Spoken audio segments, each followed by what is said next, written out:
का काम करते हैं अनिल कुमार राधेश्याम जी और राकेश गौतम जी। इन 6 लोगों से निवेदन है जिनका मंच पर इतना अच्छा प्रोग्राम कर रहे हो तो हम सोचेंगे बच्चों को ठीक ठाक सा प्राइज दें। सर देखिए, मेरे लिए प्राइज यही है कि मैं इस मंच पे हूँ। मैं बता नहीं सकती कि मुझे कितनी खुशी हो रही है कि मैं यहाँ पे आई हूँ और मैं चाहती हूँ कि अपने समाज के हर एक प्रोग्राम में मैं शामिल हूँ। ये मेरा सौभाग्य है, यही मेरे लिए प्राइज है।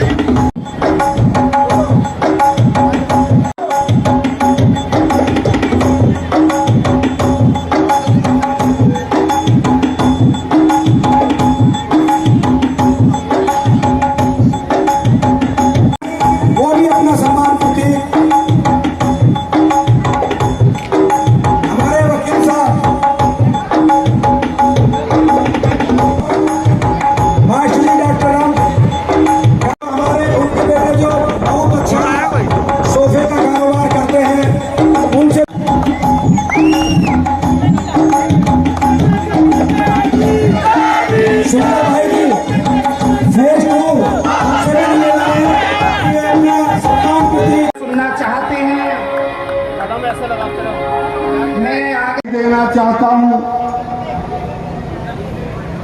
कि मैंने आज देखा 20-25 सालों से मैं भी बसपा में हूं और 20 साल से हर बार बाबा साहब का जन्मदिन मैं भी पूरे उल्लास के साथ मनाता हूं और 20 साल से इसी पार्क में मैं भी था। चारों तरफ ये मुरादनगर कस्बा नीला ही नीला नजर आ रहा था। मैंने पहली बार इतना उमंग, इतनी खुशी लोगों के चेहरे पर बाबा साहब के जन्मदिन की देखी है और बधाई इसलिए देता हूं अम्बेडकर समिति को कि इस बार हर बार की तरह सबसे ज्यादा झांकियां थी।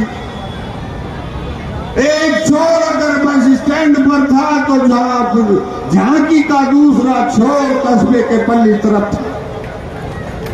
बहुत प्यारी प्यारी झांकी थी। इसलिए मैं दिल की गहराइयों से अपने अम्बेडकर समिति के सभी पदाधिकारियों को उनकी मेहनत और उनकी लगन से जो आज हम यहाँ बाबा साहब का जन्मदिन मना रहे हैं, आप सबको भी और कमेटी को भी दिल की गहराइयों से बाबा साहब के जन्मदिन की बहुत बहुत बधाई मेरे भाई।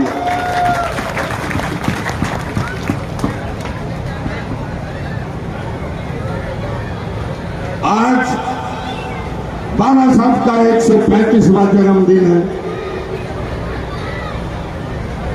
अरे मेरे दलित समाज के भाइयों, जरा सोचो बाबा साहब ने जिस वक्त संघर्ष किया था और भारत का संविधान आपको दिया था, उसमें आरक्षण की व्यवस्था की और उसी आरक्षण की ताकत से, उसी संविधान की ताकत से हमारे घरों में खुशहाली आई। हम पढ़ने लिखने का जो अधिकार नहीं था वो अधिकार हमें मिला। कपड़े पहनने का अधिकार, मकान बनाने का अधिकार। सोचो बाबा साहब ने कितनी मेहनत करी होगी उस वक्त। अरे आज जो भी कुछ है हमारे पास में वो बाबा साहब की देन है। हमें तो सब कुछ बाबा साहब से मिला है। किसी को मुकद्दर से मिला होगा लेकिन हमें बाबा साहब ने दिया।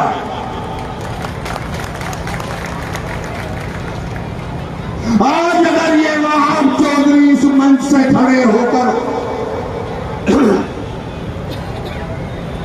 दहाड़ रहा है तो ये बाबा साहब की देन है, भारतीय संविधान की देन है।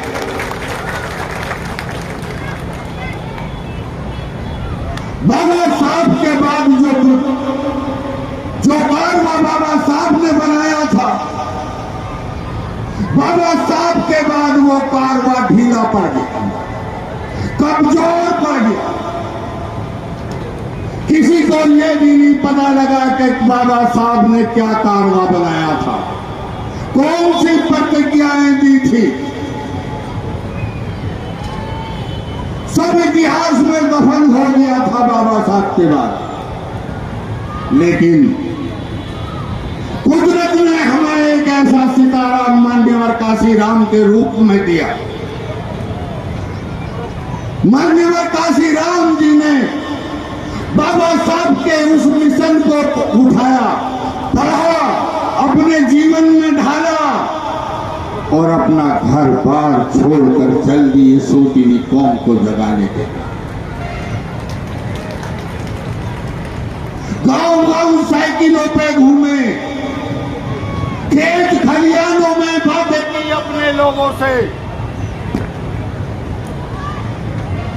अगर आज ये संविधान बाबा साहब का घर घर तक पहुंचा है तो वो मान्यवर काशीराम जी की देन है, उनकी मेहनत है।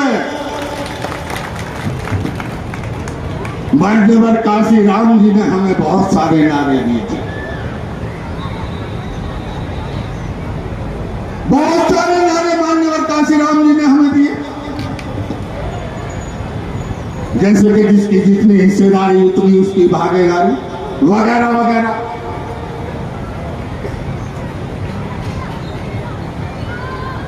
लेकिन मेरे भाइयों, कभी सोचा है आपने एक नारा उन्होंने ऐसा दिया जिससे आपकी जिंदगी बदल गई, आपके परिवार की जिंदगी बदल गई, आपके बच्चों का भविष्य बदल गया और आप समानता समाज के बराबर में आके खड़े हो गए। पता है वो नारा कौन? पता है आपको वो नारा कौन सा है?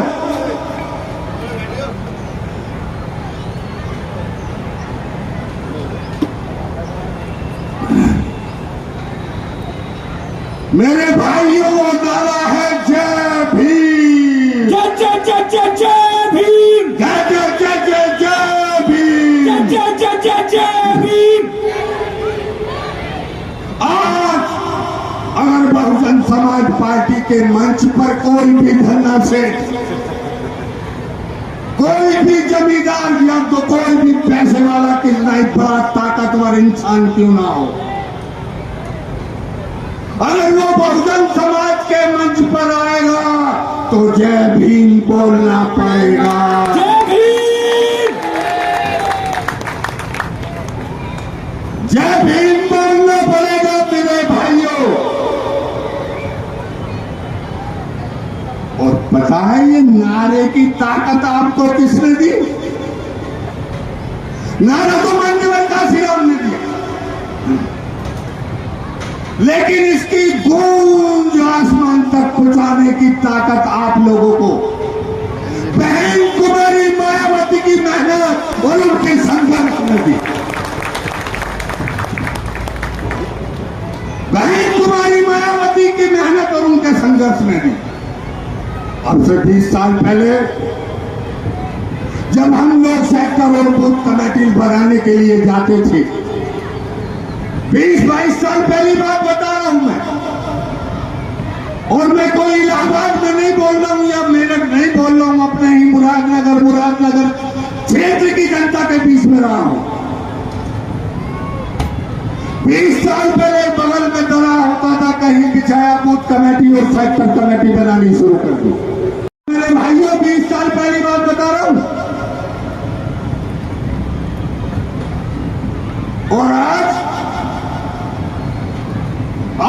चप्पा चप्पा बोल रहा है जय भीम, जय जय जय जय जय भीम। आज बच्चा बच्चा बोल रहा है। ये ताकत तुम्हें बहन कुमारी मायावती, बहन जी के संघर्ष को भी भुलाया नहीं जा सकता। हिंदुस्तान की तबारीख में इतिहास बदल दिया बहन कुमारी मायावती जी ने। बहन कुमारी मायावती है। लखनऊ की सुंदरता बढ़ाने वाली बहन कुमारी मायावती है। अरे अपने दलितों की पहचान बताने वाली बहन कुमारी मायावती है। लेकिन हम अपनी पहचान भूलते जा रहे हैं। जितना पैसा समाज पर आता जा रहा है, जितनी अच्छी नौकरी समाज के नौजवानों को मिलती जा रही है, उतना ही समाज सोता जाना। जागना होगा मेरे भाइयों। ये लड़ाई आज की नहीं है, युगों युगों की लड़ाई है। तलवार और तलब की लड़ाई है।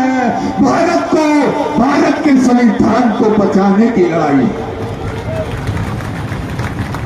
और ये लड़ाई अकेली बहन कुमारी मायावती वाहिद अकेली हिंदुस्तान में लड़ रही है। आज अकेली बहन कुमारी मायावती संघर्ष कर रही है। मेरे बुजुर्गों, नौजवान साथियों, माता और बहनों, आज जरूरत है बहन जी को तुम्हारी। कांधे से कांधा मिलाकर उसका साथ दो, उसके हाथों को मजबूत करो। चुनावी माहौल है। ये 5 साल हिंदुस्तान की तबाही बदलेंगे, इतिहास लिखेंगे। अगर पार्लियामेंट में बहन कुमारी मायावती कमजोर हुई तो समाज की आवाज को कौन उठाएगा?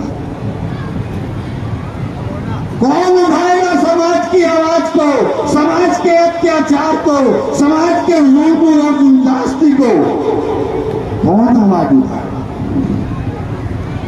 अरे हमें ये नहीं देखना बहन जी ने किसे भेजा हमारे बीच में, वो किस जाति का है, किस धर्म का है। हमें तो सिर्फ नीला झंडा और हाथी निशान देखना है। आज हमारे बीच में बहन कुमारी मायावती जी ने लोकसभा प्रत्याशी नंद किशोर पुंडीर साहब को हमारे बीच में भेजा है। मैं चाहूंगा कि पुंडीर साहब बहन जी का आशीर्वाद लेकर हमारे बीच में आए हैं। आने वाली 26 तारीख को एक अद्भुत हाथी के सामने वाले बटन को दबाकर पुंडीर साहब को जिताने का काम करो और बहन जी को मजबूत करने का काम करो। यही अपील करने में आप लोगों के बीच में आया था। मैंने प्रधान जी से 2 मिनट का समय मांगा था, लेकिन आप लोगों के आज इस स्नेह और प्यार मोहब्बत को देखकर कि आपने आज बाबा साहब का जन्मदिन कितनी तकड़ी तैयारी के साथ किया है, कितनी मजबूताई के साथ किया है, इसके लिए मैं समिति को और आप सबको पुनः एक बार बाबा साहब के जन्मदिन की बहुत बहुत बधाई देता हूँ। जय भीम, जय भारत, खुदा। बाबा साहब अमर रहे। और मेरे भाई एक जरूरी सूचना और सुन, हमारी आदरणीय बहन कुमारी मायावती जी गाजियाबाद आ रही है। उनका स्वागत हमें बड़े जोर शोर से कर। तो हम लोग जितने भी इस समिति में लगे हुए जो रात दिन मेहनत करते चले आ रहे हैं, उनकी थकान कम हो जाती है। तो मैं दोनों ही समिति के अध्यक्षों से आग्रह करूंगा, वो दोनों ही अध्यक्ष अपनी अपनी कमेटी को लेकर ऊपर आ जाएं। और मैं अपने अतिथि श्री वाहद चौधरी जी से कहूंगा, इन समिति को, इन दोनों समितियों को मोमेंटो दे करके इनकी हौसला अफजाई करे। जो आने वाला अध्यक्ष अगले साल बने, इससे भी जोरदार प्रोग्राम होकर आज बहुत